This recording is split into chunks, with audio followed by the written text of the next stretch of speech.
কখনো না এরকম ভাবিনি যে এরকম একটা ভিডিও দেখতে হবে আমাকে। সিরিয়াসলি কালকে একটা ভিডিও আমার সামনে এসছে যেখানে একটা কুকুর আহত অবস্থায় আছে, আর সেই কুকুরটাকে আটকে রেখেছে নদীর জলের মধ্যে, যাতে একটা কুমির এসে তাকে মুখে করে নিয়ে যায়, তার ভিডিও করতে পারে, আর সেই ভিডিও ইন্টারনেটে আপলোড করে ভিউজ নিতে পারে।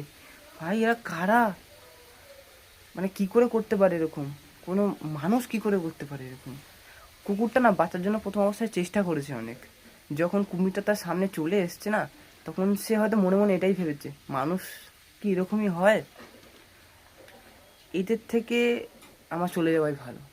লাস্টে ভিডিওটা ভালো করে দেখবে, যারা দেখেছে তারা ঠিক বুঝতে পারবে আমার কথাটা, যে কুকুরটা না নিজেকে ছেড়ে দিয়েছিল, যে এই কারণেই যে এরা তো মানুষই না, তো এইখানে থেকে আমার কি হবে, তাই জন্য নিজেকে সমর্পণ করে দিয়েছিল ওই কুমিরটার কাছে। কুমিরটা যখন মুখে নিয়েছিল না কুকুরটাকে, কুকুরটা না কোনো ছটফট করেনি, বাঁচার চেষ্টাও করেনি। আমি দেখেছি এটা ভালো করে ভিডিওটা। সত্যি খুবই না খারাপ লাগছে ভিডিওটা দেখে, তাই ভিডিও করতে বাধ্য হলাম।